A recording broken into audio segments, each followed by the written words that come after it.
Across the country, the search for the future location of Amazon's second headquarters, referred to as HQ2, is shrouded in secrecy. And it's not just the public that's being kept in the dark. Even city councils and civic leaders can't find out what tax credits and other perks are included in the bids submitted by cities.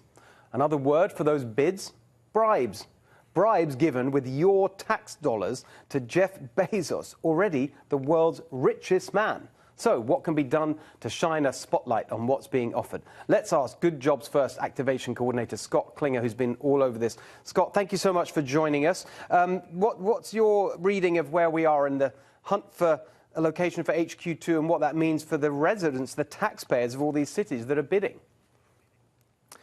Well, thanks for having me, Steve. It means that billions of dollars is up for stake that cities are going to pay to Amazon, and citizens know nothing about where this money is going or what the deal structures are. There's 20 cities that are in the finals for this HQ2, and none of them have yet released their full details. Some of it's quite disturbing. Montgomery County did release their bid to a journalist, and all the pages were completely blacked out with magic marker. So this is, and it's not fair, because the tax money that's going to be, that Amazon's not going to have to pay, or Amazon employees might not even have to pay to governments, because Amazon, in some of the bids, gets to keep their employees' state tax withholdings. That money is going to be made up by normal middle-class citizens, by small businesses that will have to cover Amazon's costs for the schools that Amazon employees' children go to, the firefighters that protect homes, the road crews that plow streets and pave potholes. So it's basically a big shift from city services paid for by all of us, and I think the right and left agree that whatever taxes we pay should be fair.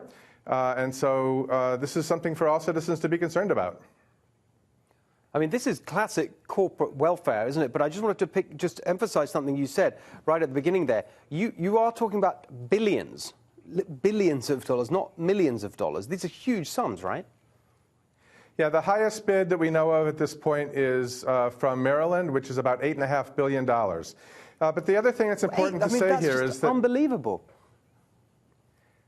It's unbelievable, but the other thing that's unbelievable is money doesn't really matter to Amazon. What Amazon wants to locate is in a city that has talented employees, that has good infrastructure, and that's an enjoyable place to live so they can attract 50,000 people to work there. St. Louis bid over $7 billion and didn't make the cut for the 20 cities.